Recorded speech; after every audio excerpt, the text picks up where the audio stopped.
Halo Infinite basically slapped the shit out of every Halo pro in the HCS. Shotzi made his little cum shots go cray-cray with this clip, but before we get too wild now, I want to kind of start this video off more on a somber note because I want to show some respect to one of the best characters in Harry Potter and the man who brought him to life. Robbie Coltrane, who passed away at 72, was known for playing Hagrid. He passed away on October 14th, and unfortunately, we lost a good one. Continuing on the Adriana storyline, she's gone through multiple surgeries now, some small and some major, but she is at the other end of having surgeries. Now she is processing her documentation of her learning how to walk again and going through the pain. And honestly, it's just a very humbling experience. It's you get to see the resilience that chick has. And I know every sane person really can only have empathy for her, but there is some people who are going and attacking her online, saying that it was her fault for jumping off that foam pit and coming at her like, why did you even jump off? You're that kind of way. I mean, that's just mood brain thinking. And it's just crazy to me that anybody would attack her for jumping into a foam pit. And all sounds, if you think it's a pit, you feel like you have plenty to jump into. There was not a lot to jump into. But we're definitely going to follow that storyline because I have a funny feeling there's going to be some legal allegations or legal action taken against TwitchCon and probably the event organizers of where it was held. And I'm going to be honest, with this clip right here, I'm not too sure what is going on, but I saw it circulating around, and I think something beautiful comes out the other end of this L. Because there are so many things going on at once. If I had a boyfriend, I would do this.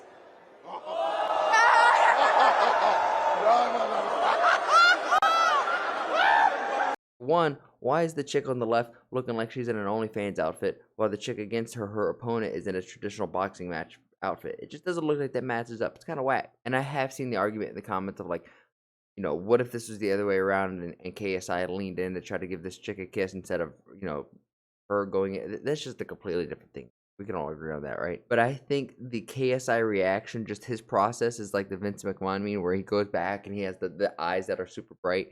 KSI is just like, whoa! I think it's great. And I'm going to be highly disappointed if this doesn't get turned into a meme. Now, moving on to some low L's and some crazy L's, we're going to go to a crazy W because Shotzi hits this 720 no-scope that only gets topped by the little squeak at the end.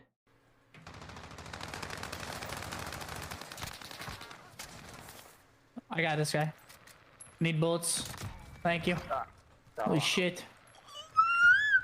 Wait, is the BPSH still good? What I presume is that was a squeak of excitement because that clip was nasty, and I can guarantee you that if I tried that clip 100 times, 101 times, I would not get it once. That is just a crazy clip. So I want to know in the comments down below, on a scale of 1 out of 10, where do you rank that clip and why is it an 11? In what seems like a crazy parting of ways, 100 Thieves have separated mutually with Tommy. Tommy was infamous for going into the Warzone scene. He was a former CDL player, goes into the Warzone scene, and just racks up a ton of money. Oddly enough, this whole argument of like Warzone pros handling with the CDL pros, this side was really never brought up about like how there are some CDL pros who left the CDL and have done very, very well in Warzone. Tommy is a beautiful example of that. So is Almond. But it doesn't seem that there's any drama between the separation, just a curiosity of exploring options for both parties. What 100 Thieves can get out in the market and what Tommy can get out in the market. You know, contract's up. He probably wants, you know, more than what he had on his last contract. 100 Thieves are probably bound to a budget and they just can't make it work. And they're like, you know what? Oh, you know, we wish the best. It's nothing bad. I could kind of see it like something that going down in the back end. Because Tommy deserves his dollar, and they probably know that as well. They're like, we can't offer you this, and we know you're worth it, so go out there and get it.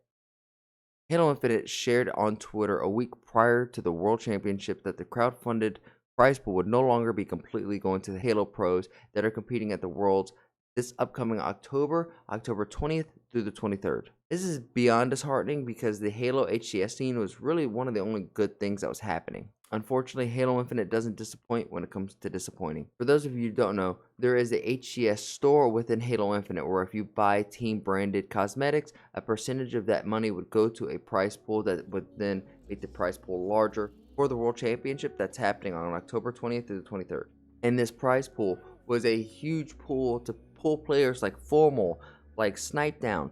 Hell, even guys like Trippy and Lucid who are already in the scene, there's like a reason to stay in the scene. And by doing this, which I'll get onto why they did this in a little bit, I don't know if you're going to keep some of these personalities in the HCS. Players like Snipe Down, guys like Formal might not be back around, and we all know how much of a draw both of those characters are. So as the Eddie Bravo of Optic Gaming, Nick Kirshner says on Twitter, I think he says this perfectly: it's 100% completely unacceptable for the HCS to announce the season with crowdfunding going towards Worlds and then remove it a week before the tournament. It is mind-blowing. As I said earlier though, I don't think it was a decision made out of malice of 343 doing this in spite of the HCS. I think they did this and they saw, wow, this is a lot of money. We could use part of this money and do more tournaments and have go towards resources to help fix the game and whatnot. So I think that the idea of what they were doing with the money was good. The only issue is they said, hey, we're gonna take this money and it's just gonna be prize money, and we have our own budgets and everything, and we won't touch this.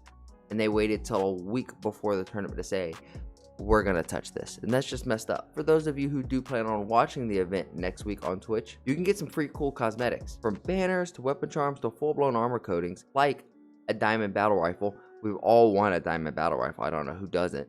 And I'm sure if you really want to, you could save up and get all of these rewards if you just watch the grand finals on Sunday.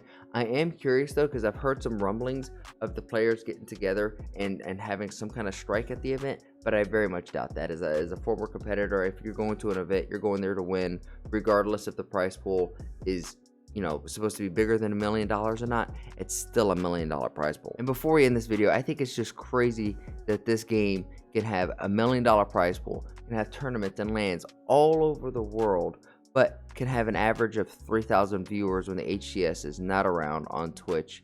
And if Halo Infinite isn't dead, it's like Viserys on House of Dragons on like episode 7. He's out the door.